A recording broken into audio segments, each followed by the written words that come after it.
오늘 이런 새벽에 그 하늘을 한번 쳐다봤더니 구름 한 점 없다는 것, 그 다음에는 그 하늘이 코발트색으로 깔렸는데 거기에 금빛 달이 보름이 어제 지나갔으니까 살짝 했는데 그걸 보고 저 달 뒤에, 그러니까 기도는 그랬죠. 뭐 하늘 문이 열렸을 때 그 하늘 문 뒤에 들어있는 것이 과연 무엇일까? 내가 생각하는 그냥 성경대로 뭐 금으로 된 길, 그 다음에 12가지 보석으로 된 담, 그런 것만 보면은 지루할 것 같은 생각이 들더라고요. 그래서 하나님, 저 하늘 문 뒤에 들어있는 것이 무엇인지 한번 보고 싶습니다 했는데 보지는 못했고요. 그리고 제가 하나 둘 셋 네 번째 개척교회를 어촌에서 했거든요. 경주에서 넘어가면 간포 바로 그 산 하나 넘어가기 전에 전촌이라는 곳이 있는데 거기에서 이제 네 번째 개척교회를 했는데, 그냥 우리 교회 집사님 중에서 그 고기를 잡는 총각 집사가 있었는데 나이는 좀 많을 거예요. 그런데 이렇게 하루 전에 바다에 가서 그물을 쳐놓고 새벽 한 5시 반 정도 되면 그 그물을 걷으러 가거든요. 나도 따라가고 싶다 했더니 가세요. 그 작은 배에다 둘이 타고 바다에 나갔는데, 제가 생전 처음 보는 바다 있잖아요. 여러분들은 이해하실는지 모르겠는데 바다를 다리미로 다려놓은 것과 같은 바다 있잖아요. 그러니까 배로 말하면 양쪽에서 쫙쫙 당겨서 주름이 전혀 없는 바다. 그러니까 바다 같으면 잔물결이든 큰 물결이든 웨이브가 있어야 되는데 전혀 없이 쫙 펴진 바다. 굉장히 신기하더라고요. 이런 바다도 있어요. 그러니까 간혹 이럴 수가 있다 하면서 뭐 설명하는데 못 알아듣겠고요. 그래서 바다를 이렇게 쫙 펴놓듯이 꼭 배에 다림질 해놓은 것 같은 그런. 그래서 어제 하늘을 보면서 그 뒤를 보고 싶었는데 세상에는 신기한 일도 많이 있는가 봐요. 성경에는 그 고린도후서 9장 15절에 말로 할 수 없는 은사가 나오죠. 말로 표현이 되어지지 않는 은사. 그러니까 사람이 너무 기뻐도 너무 괴로워도 너무 슬퍼도 언어로 표현되지 않는 것들이 많이 있습니다. 그 언어의 한계 때문에 그렇고 감정과 언어 사이의 갭 때문에 그런데 왜 하나님이 주신 은사가 말로 표현되지 아니할까? 하여튼 말로 표현할 수 없는 은사가 무엇일까 했는데, 한마디로 말하면은 우리는 오늘 뭐 기도 내용처럼 지옥 가야 할 마땅한 죄인인데 예수님이 오셔가지고 살려주셨다 하는 것이 이제 실감이 안 나는 거 있잖아요. 그것도 뭐 해수로는 2000년 전에 하나님이 아들이 이 세상에 인간의 육신의 옷을 입고 오셔서 사람이 겪을 수 있는 모든 고난과 고초를 다 겪으시고 그리고 짊어지시고, 베드로전서 2장 24절에 의하면은 그리고 십자가에 못 박혀 죽으심으로 우리를 영생의 길로 인도하시는 이런 이야기가 나오잖아요. 우리 기도도 그렇게 하고 하는데, 예수님이 나를 위하여 십자가에 못 박혔다는 사실을 과연 사람들이 알까? 알면 뭐해? 느낄까? 하는 생각이 있잖아요. 제가 이제 목회를 오래 하다 보니까 교우들에게 한 번은 선물을 해준 적이 있는데 그 선물을 받은 교우들의 반응이 두 가지로 나타났어요. 첫째로는 뒤에서 나를 굉장히 욕하는 사람들이 있었어요. 뭐 이따위 것을 선물로 주느냐고 하면서 욕을 되게 많이 한 사람이 있고, 어떤 사람은 그 선물의 의미를 깨닫고 많이 우르는 사람은 일주일 동안 한없이 울었고, 안 그러면은 이제 처음 그 선물 뚜껑을 여는 순간에 확 하면서 뜨거운 눈물이 확 쏟아지는 그래 은혜를 굉장히 많이 받은 그 두 부류로 나누어지더라고요. 그래 똑같은 선물을 보면서 어떤 사람은 3일씩 하루 종일 아니면 일주일씩 그 선물을 보면서 울었는 사람이 있고, 어떤 사람은 이따위 것을 선물로 주느냐고 목사가 돼가지고 하면서 이제 막 욕을 한 사람이 있었는데, 똑같은 선물이거든요. 그래서 꼭 같은 십자가, 그리고 예수님 죄, 죽었다 살아났다 고난당하셨다 하는 것이 말로는 하는데 전혀 그게 실감이 안 나는 사람, 그러니까 뭐 주일이니까 교회를 그냥 나쁘게 말하면 형식적으로 다니는 사람이 있는 반면에 그 십자가의 은혜, 보혈의 은혜라는 것이 글쎄 그 십자가의 은혜를 깨닫는 순간 저 같은 경우에는 한 7년을 되게 울었거든요. 십자가만 생각하면 그게 한 7년 정도 되는데 그 십자가의 은혜라는 것 때문에 기도하면서 받는 이루어짐, 뭐 다른 말로 바꾸면 뭐 응답이라 해야 됩니까? 그 이루어지는 것이 지금도 한도 끝도 없고, 이거 분명하게 인간적인 힘으로는 도저히 불가능하고 가능성이 없는데, 근데 이건 하나님의 은혜고 역사다 그러는 것을 벌써 뭐 50년이 훨씬 넘었는데도 아직까지 50년이 아니고 60년이 됐네. 그런 은혜가 임하는 걸 보면 십자가의 은혜가 이런 것이구나 하는데, 지옥 가야 할 마땅할 사람이 하나님을 위하여 헌신할 수 있고 희생할 수 있는 그 인생의 기회를 얻었다는 것이 이제 말로 표현할 수 없는 은사입니다. 이론적으로는 도저히 설명이 되어지지 않는데 그 은사입니다. 말로 표현할 수 없는 은사가 과연 어떤 것일까? 그 하나님하고 나와의 관계, 하나님 나라하고 나와의 관계, 이런 걸 생각해 보면은 우주라고 하는 게 굉장히 크잖아요. 우리가 말하는 태양계만 할지라도 물론 과학적으로 밝혀낸 것만 해명, 해왕성까지 지구와의 거리를 한 65km로 볼 때 65km. 그 다음에는 지구의 별과 별 사이를 뭐 수십만 광년으로, 그러니까 아니 1광년이 아시는 것처럼 1초 동안에 태양이 빛이 가는 거리가 29만 6천 km, 약 30만 km라는데 그 1초에 가는 거리거든요. 그것이 1년 가는 거리를 1광년이라고 하는데, 그렇다면 수십만 광년, 이 과연 거리 측정이 가능할까? 그렇다면 내가 죽었을 때 천국 갈 때 하늘 문이 열려서 하늘나라로 빨리 올라가는데 빛으로 수십만 광년 가는 그 우주를 헤치고 지나가서 저 끝에 천국이 있다. 야, 이게 과연 말이 될까? 그러면 죽어서 천국 가는 데만 해도 몇십만 년이 걸릴까 싶은 생각을 하면서 다른 차원의 이야기했잖아요. 그러니까 천국은 지금도 내 옆에 있고 하나님이 지금도 나와 함께 계시는데 그 옆에 있는 그 천국을 내가 못 들어가고 못 보는 것, 뭐라고 해야 될까?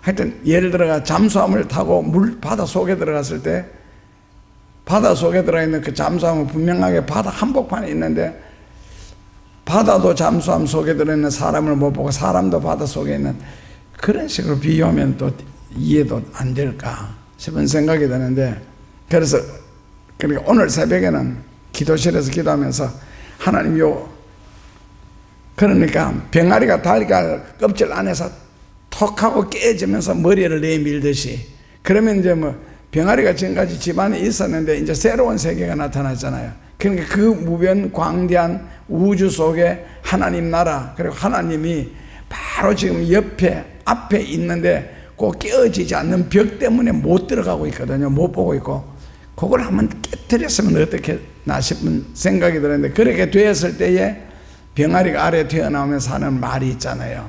삐약거라는 거. 깜짝 놀랐죠. 어떤 면에서 새로운 세계가 나타났으니까. 그런 새로운 세계를 발견하게 되면은 그 새로운 세계를 발견하기 전에 경험하는 게 십자가의 은혜인데, 그 십자가의 은혜를 생각하고 얼마나 감격을 하고 기뻐서 울 수 있을까?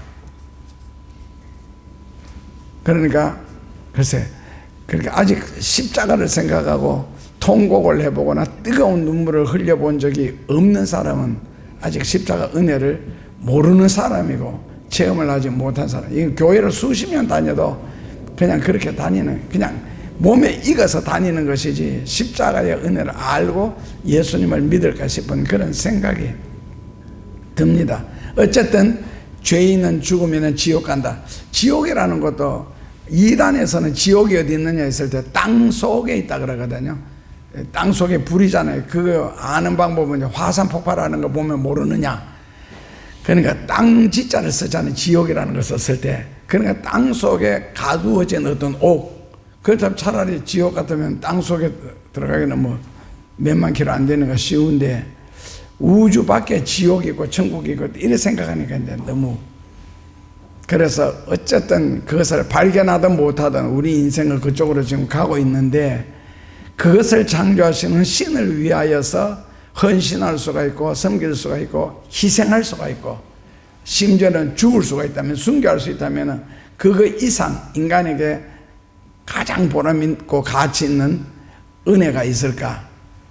그래서 그 하나님의 그 은혜를, 은사를 가장 잘 사용하는 방법이 고린도전서 12장 31절에, 이제 이 31절 가지고 오해를 사람들이 굉장히 많이 하는데요.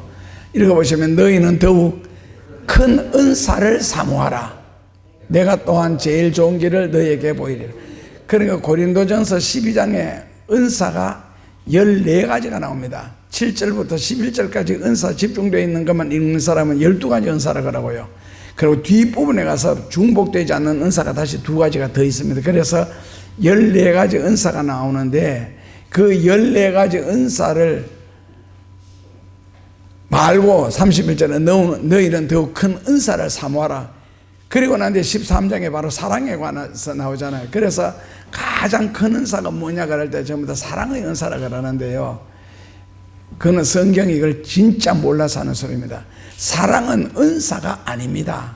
사랑은 은사라는 말은 하나님의 선물, 아니면은 신이 인간에게 내려주는, 신이 인간에게 베푸는 선물, 이게 이제 은사라는 단어거든, 한자로는요.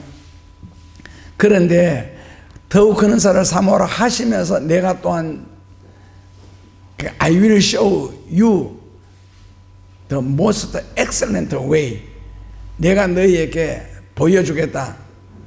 The most excellent, 최상급을 써서 그 다음에 excellent를 붙여서 그 다음에 way라는 단어를 쓰거든요.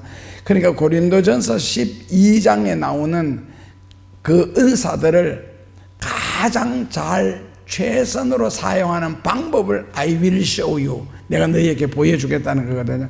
그래서 은사를 가장 잘 사용하는 방법이 무엇이냐, 그게 13장의 사랑이고, 그 다음에 14장에 넘어가면은 그 은사에 대해서 또 나옵니다. 그러니까 12장 은사와 14장 은사 사이에 끼워 놓은 게 13장, 바로 사랑이라는 겁니다.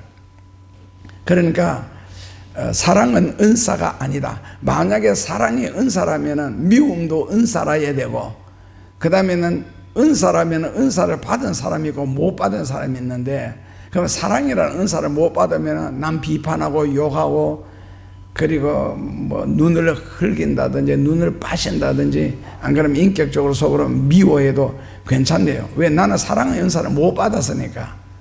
그래서 사랑은 은사가 아니고 사람이 세상을 가장 귀하게 살아가는 방법이 사랑이라는 겁니다. 그러니까 예를 들어서 나는 하나님 앞에 지식의 은사, 지혜의 은사, 지식의 은사, 병 고치는 은사, 영분별함의 은사, 12가지가 나오는데 14가지. 나는 지식의 은사를 받아서 똑똑하고 어떤 사물을 딱 볼 때마다 판단하는 능력이 빠르빠르 생기는데, 니는 왜 그렇게 멍청하냐? 주제 파악도 안 되고 현실 상황 판단도 안 되고. 그렇다면은 차라리 내가 멍청해서 남을 비판하거나 핍박하지 않는 것이 낫다는 거죠. 내가 똑똑해서 남을 비판하고 핍박하고 욕을 하고 그거 하는 거 보다가 멍청해서 남을 욕하거나 비판하지 않는 것이 훨씬 더 성경적입니다. 그래서 옆에 멍청한 사람, 띵한 사람, 상황 구별이 안 되는 사람이 내 옆에 있으면은 진짜 괴롭고 불행하고 힘듭니다. 왜? 그 사람 때문에 내가 끊임없이 죄를 지어야 되거든요. 하는 일들마다 계속 왜냐면 예를 들어서 IQ로 말하면 IQ가 50밖에 안 되는 사람은 아무리 생각을 하고 자기 따른 잔머리를 굴려도 50 안에서 굴리잖아요. 바둑 용어로 말하면은 제가 옛날에 실수한 적이 있는데 우리 교회가 약국청, 쇠약청, 약국 같은 데 검사하는 데를 뭐라 그러죠? 식약청. 식약청에서 굉장히 높은 간부가 저희 교회에 한 분 오셨는데 그분이 바둑을 잘 둬요. 근데 뭐 아마추어 바둑이니까 3급 정도 껐는데 저는 그때 바둑이 7급이었거든요. 그 옆에서 이렇게 구경하니까 하는데 다른 분하고 그분이 뜰 때 하는데 지금 한 점 딱 놓으면은 열 몇 점을 딸 수 있는 그런 자리가 있는데도 안 놓더라고요. 그런 걸 계속 딴 데 놓는 거 있잖아요. 그래서 한마디 했죠. 저기 놓으면은 열 몇 점을 한 번에 딸 수 있는데 왜 안 나요? 그러니 그분이 나를 딱 쳐다보면서 하는 말이 뭔지 아세요? 나도 알고 있다. 그러니까 한 점 나가지고 지금 15점 따는 것보다가 딴 데 한 점 나가지고 30점 집을 확보하는 게 낫다는 거예요. 그분의 머리는. 그게 이게 이제 7급 머리, 내 머리는 거기까지 못 보고 거기까지 안 돌아가는 거거든요. 그 3부 정도 되니까 그게 이제 바둑판에서 보인다는 거. 내 친구가 지금 바둑 9단인데 세고이가 그 바둑 뜰 때 보면은 희한하게 떠요. 뭐 엉뚱한데 툭툭 갖다 던져놔요. 야, 네 바둑 희한하게 떠. 그리고 내보고 9점을 깔으라는 거예요. 조훈현씨가 하는 말이 바둑은 넉 점 깔면은요, 바둑 신이 나타나도 자기는 이길 수 있다. 그만큼 넉 점의 힘이 강한데 내보고 9점 깔으라. 9점 깔아놓으면 바둑판이 새까 맞습니다. 그런데 다 뜨고 나면은요, 만방으로 졌어요. 만방이라는 말은 91점 이상 지는 걸 만방이라고 그러거든요. 안에 엉뚱한 데 갖다 놓는 것 같은데도. 그러니까 쉽게 말하면은 큰 그물을 치는 거죠.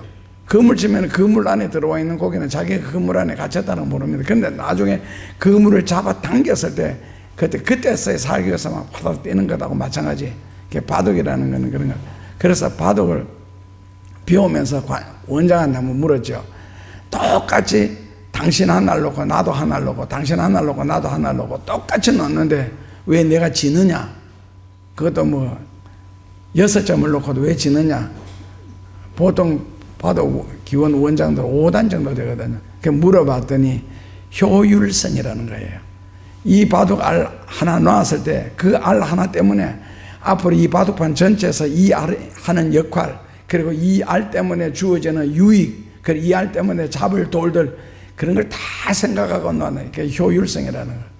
그래서 효율성이라는 것을 깨닫고 하나의 중요성, 우리가 말 한마디를 할지라도 행동 하나를 할지라도 거기에 효율이라는 게 있거든요.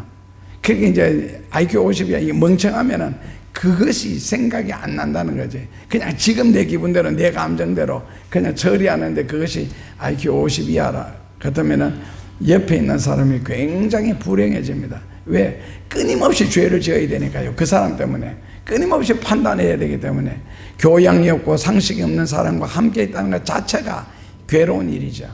끊임없이 힘들고 괴로우니까 그 사람 때문에 내가 남의 눈치를 봐야 되고. 그런데 교양이 없거나 상식이 없는 사람은 전혀 불편하지 않습니다. 왜? 그게 자기의 최선이기 때문에. 그 자기는 최고 잘한다고 하는 것이 다른 사람을 최고 못하는 것보다도 더 못하니까. 그러니까 결국에 가치 있는 사람이 괴롭고 몰상식에서 버릇없이 예의 없이 행동하는 것이 남이 불편하든 남이 죄를 짓든 말든 내가 안 하니까 오히려 좋다는 거. 이제 그 사람들의 머리죠. 그래서 고린도전서 12장 31절에 내가 또한 제일 좋은 길을 너희에게 보이리라. 내가 사람의 방언과 천사의 말을 할지라도 네가 땅에 없는 어떤 지식을 다 가지고 있다 할지라도 네가 아무리 똑똑하고 한다 할지라도 사랑이 없으면 소리나는 구리와 울리는 꽹과리가 된다. 그 하나의 소리에 불과하다. 그 소리도 지금 지나면은 아무것도 남는 것도 없다는 거죠. 그래서 오늘 아침에 버뜩 지나가는 책 한 페이지에서 한 줄 읽었는데 거기 보니까 나이가 들면서 절대로 하지 말아야 할 일 중에 하나, 남을 가르치려고 하지 마라. 절대로 남을 가르치려고 하지 마라. 이유는 그 사람 네 말 안 듣는다. 그리고 절대로 네가 말하는 대로 안 고친다. 이 탁구 치는 사람들은 아주 고약한 성격이 아니거든요. 그때 우리 교회 세 가족이 나왔는데 아들은 국민학교 그때 4학년인가 그리고 엄마 아빠 그 사람들 탁구에 완전 우리로 말하면 비기너, 이제 선데이 드라이브에 완전 초보자. 그런데 그 아들까지도 같이 타고 지는 아이들한테 가르치려고 애쓰는 거 보면 참 희한한 세계가 다 있다 싶은 생각이 들더라고.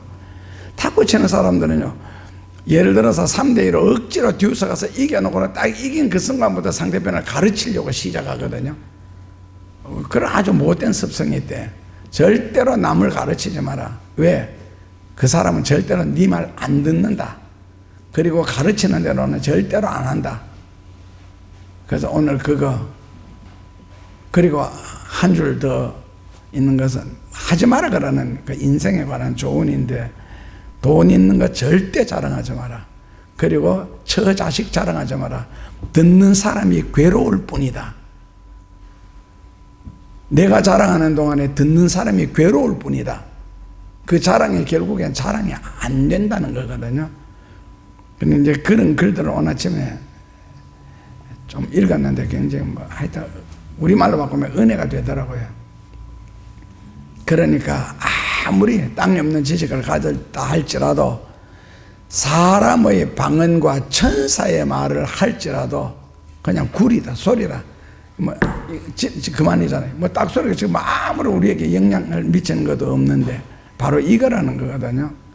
그래서 사람이 가장 현명하게 지혜롭게 사는 방법이 사랑이다.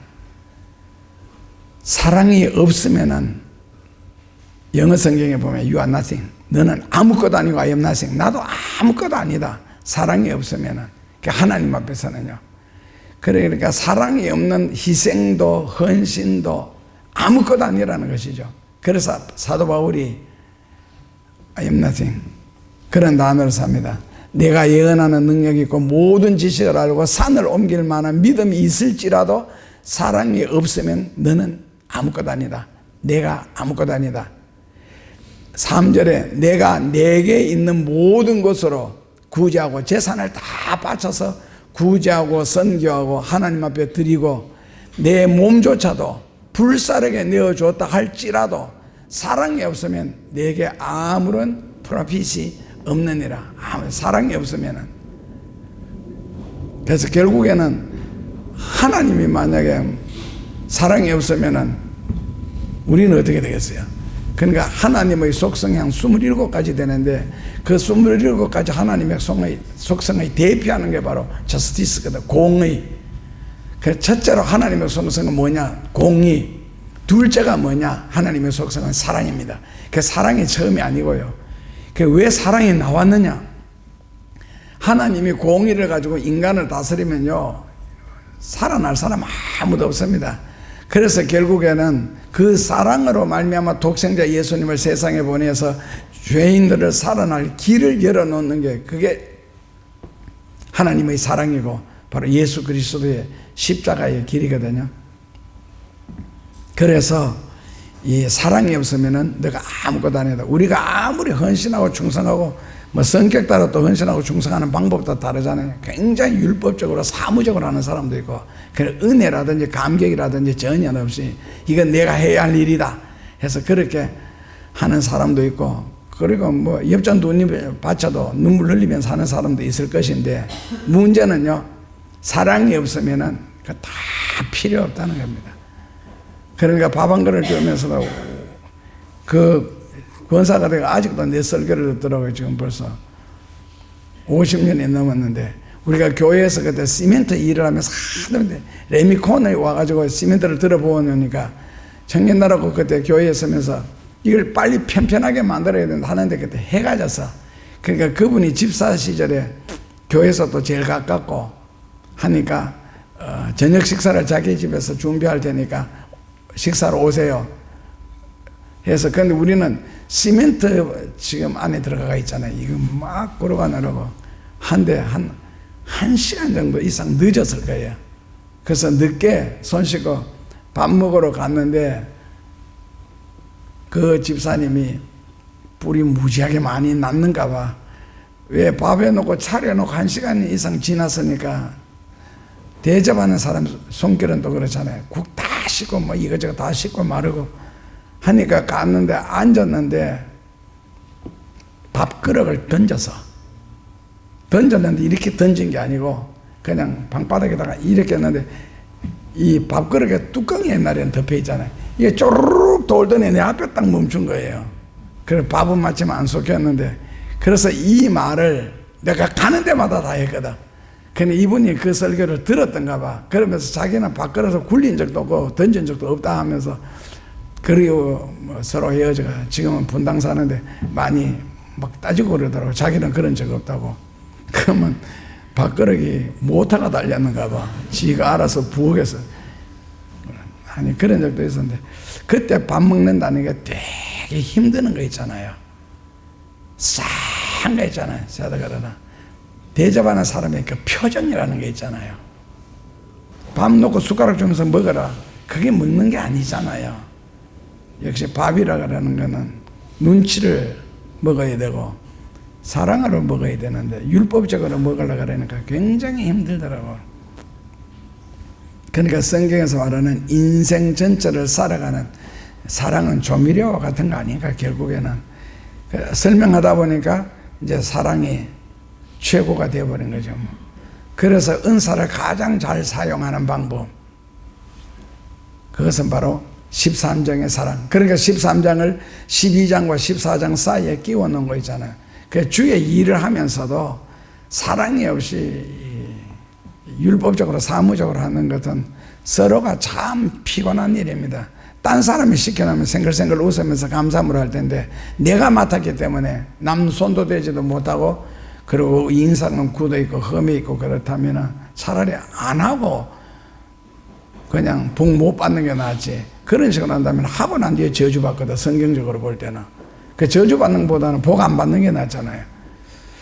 그래서 사랑에 대해서 나오는데 가장 좋은 것은 사랑이다. 그러니까 은사를 가장 그래서 참 소위 우리가 말하는 나와 맞지 않는 사람과 같이 있는데, 이때 그 사람을 이해를 하고 사랑한다는 것은 거의 순교자적인 정신을 가져야 될 것 같아요. 아니면 뭐 도저히 용납이 안 되는, 뭐 욕이 나온다든지 혈기가 나온다든지, 일단 답답하니까.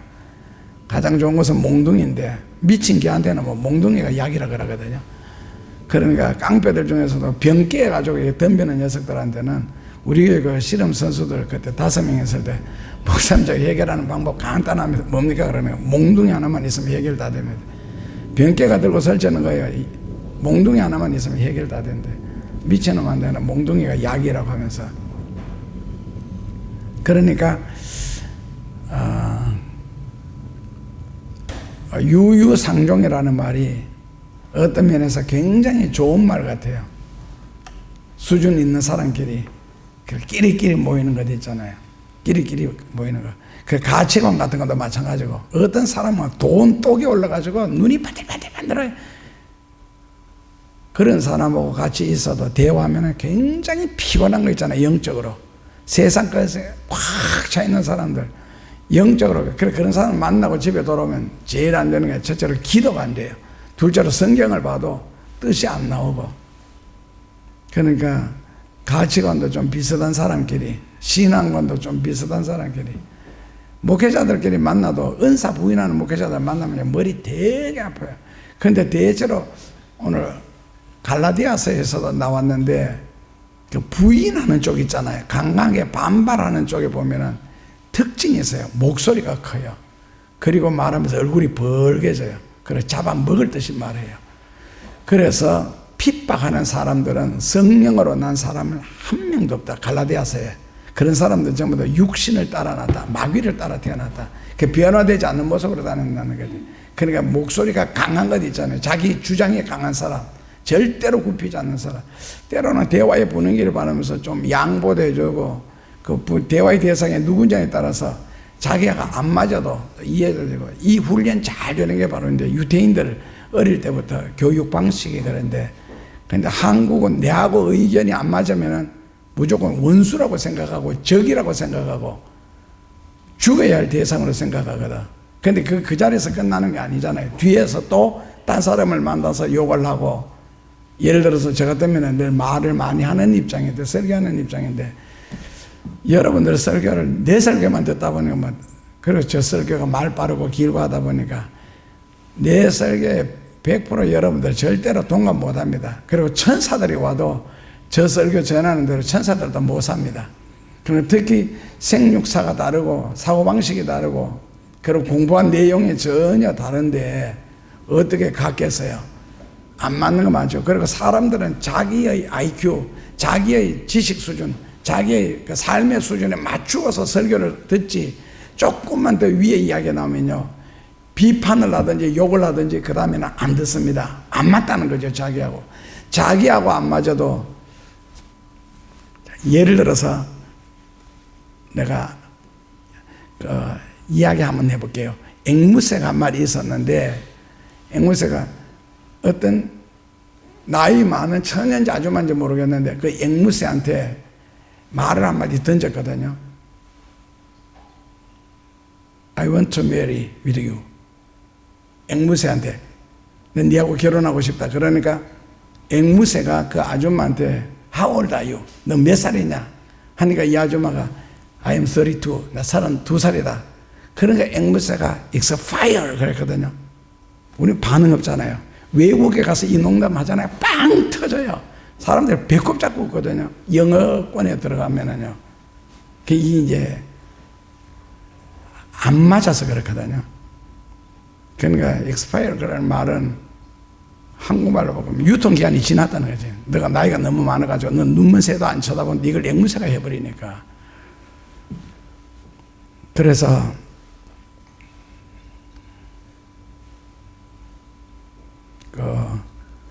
찬송가에도 나오고 성경에도 나오고 삼가 친구를 잘 사귀어라. 그래야 시험이 안 든다는 거거든요. 그러니까 뭐 판단하니까 그것도 속으로. 그래서 속 사람이 얼마나 괴롭겠어요.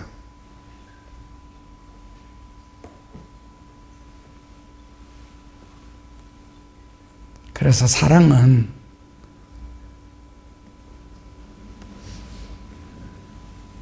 은사가 아니고 자기가 죽는 것, 양보하는 것. 근데 양보한다, 이해한다 그런 말이 되게 어려운 거 있잖아요. 이해라는 것도 그렇잖아요. understand잖아요. overstand가 아니고 same stand도 아니고 understand. 그 IQ 50 되는 사람 밑에 서가지고 그걸 이해를 한다고 미치는 거죠, 사람. 그러니까 understand, 이해한다 그라는 말이 얼마나 어려운 말인지. 그러니까 사랑이 없으면은 성경적으로 또 아무것도 아니다. 또 뭐 산상보원 뒤에 산상보원에 보면 예수님이 친구를 보고 욕하는 것, 예를 들어 사람을 보고 욕하는 거는 뭐 우리나라 말로 바꿔 욕한다 그러는 거 보면은 36이라는 구구단이 있는데 그건 안 하고 답만 말하는 거잖아요. 그 답이라는 건 우리 입에 달고 사는 거거든요. 군대에서는 그 답을 빼버리면은 일단 대화가 안 되고요. 모든 말에는 그거부터 하고 시작하는 거고. 탁구 치러 가도 그 탁구장에 보면 한 사람이 한 60대 중반 좀 됐는데 머리는 항상 빡빡 깎고 그 한 번 탁구장에서 퇴출당했는데 오지 말라고 그러니까 안 오다가 또 온다 그러는데 그 사람 탁구 치면서도요 그걸 계속 말해요. 히야. 아니 왜 욕을 하면서 탁구 쳐요? 그 즐거운 탁구를 치면서. 그러니까 상대편 목사님이 계신데 그분이 또 욕하기 시작하네. 딱 한마디 그거밖에 안 해요. 더 이상 못 하더라고. 말리지도 못하고. 나이도 훨씬, 그 목사님이 훨씬 많은데도. 그러니까 그런 욕을 한마디 할지라도 산상보원에서는 지옥 간다 그랬거든요. 그래서 사도 바울이 어떤 면에서 나는 아무것도 아니다 하는 것을 깨닫는 것이, 그러니까 자기도 아무것도 아니니까 니는 니 멋대로 살아라 이런 뜻인가? 인간이 하나님 앞에서 자기 자신을 아는 것이 겸손이고 진리를 바르게 깨닫는 것이 은혜입니다. 내가 죄인이었다는 사실을 아는 것이 겸손이고 심판받아 죽을 수밖에 없는 존재다. 그걸 깨닫는 게 겸손이고 예수님 없이는 절대로 구원받을 수 없다는 것을 믿는 것이 겸손이고 하나님은 인생의 주인이시고 인간의 주인이시다 라는 것을 깨닫는 것이 바로 겸손이고, 생사화복도 하나님이 주장하시고 나의 건강도 생명도 하나님이 다스리시고 주장하신다는 걸 깨닫는 것이 바로 믿음이죠. 여러분들의 과거를 한번 생각해 보세요. 그리고 오늘을 한번 생각해 보시면 오늘이 있는 것이 분명히 복이 될 겁니다. 과거에 어떻게 살았어요? 어떤 형편에 처하였고. 그런데 사람이라는 건 확실히 잊어버리는 동물이 맞는가 봐. 잊어버리다를 영어로 forget이라 그러거든요. forget. 이 forget이라는 단어가 또 묘하지요. 중간에 띄워놓으면요, forget 이렇게 되잖아요. 요거는 forget은 잊어버린다는데 forget은요, 얻기 위하여. 그래서 사람은 새로운 것을 얻기 위하여서 끊임없이 잊어버린다. 그러니까 하나님은 인간에게 주시고 베풀어 주시고 은혜 주시고 복을 주시고 하고는 하나님이 나를 잊어버린다. 그래, 복 주셨다는 사실을 잊어버리고, 사람은 하나님으로부터 끊임없이 받고도 잊어버리고, 하나님은 주시고 잊어버리고 주셨다는 사실을, 그러니까 똑같은 것을 계속 구해도 하나님은 계속 잊어버리시니까 계속 주시는 거고. 그래서 바울은 모든 재산을 하나님을 위해서 다 바치고 구제로 다 바치고 자기 몸까지 순교할 자세로 불사르게 내어 준다 할지라도 나는 아무것도 아니다. I am nothing. 나는 아무것도 아니다. 왜 그랬을까? 신자들조차도 온갖 핑계와 거짓말을 하면서 11조도 안 하는데 바울은 왜 다 드린 후에, 몸까지 목숨까지 다 드린 후에 나는 아무것도 아니라는 말을 할까? 그러면서 드리지 못하는 이유를 현대인들은 혓바닥 가지고 해석 다 하잖아요. 말장난, 고도의 말장난. 성경적으로 말하면 하나님이 역겨워서 토하여 내치실 것 같은데도 그 고도의 말장난을 지혜로 착각하는 거예요. 이거는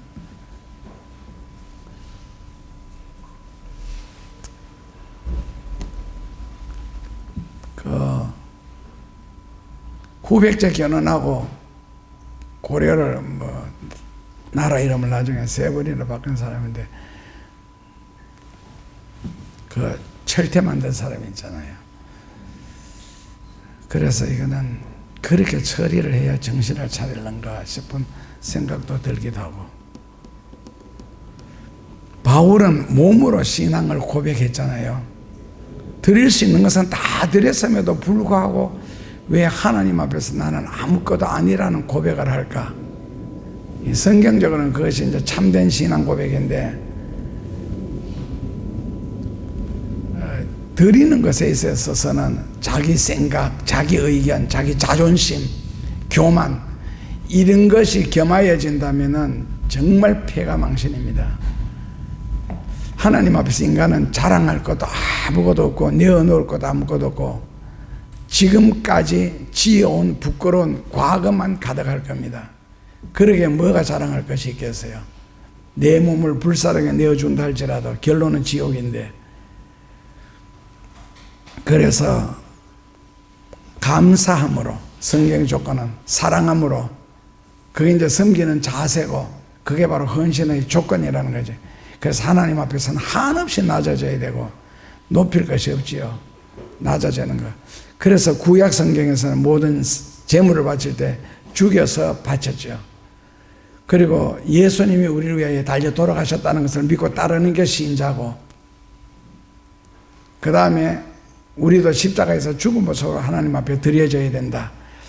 참된 십자가의 정신이 뭘까? 참된 십자가의 본질이 뭘까 했을 때 십자가의 본질은 죽음과 고난. 그리고 역사적으로 볼 때는 십자가는 굉장히 잔인한 사형틀 중에 한 가지였습니다. 잔인한 사형틀이 7가지가 있는데 그 중에 하나가 십자가 틀. 그리고 그런데 그 십자가를 희한하게 교회 지붕 꼭대기 제일 높은 곳에 꼭 있잖아요. 그리고 교회 안에도 들어오면은 들어오자마자 정면에 십자가가 또 달려있고. 그러니까 교회라는 지붕 아래 모여드는 사람은 죽으러 오는 사람이고, 교회 안에 들어오는 사람은 진리를 위해서 고난을 받고 죽기 위해서 들어오는 사람. 이것이 이제 신앙의 출발이고 그것을 고백하는 것이 바로 세례고요. 그래서 예수님을 바르게 믿으면 핍박을 받게 되어 있습니다. 기독교 자체가 그러니까요. 십자가 아래 모여드는, 내가 죽기 위해서 교회에 나오고 죽기 위해서 교회 안에 들어는,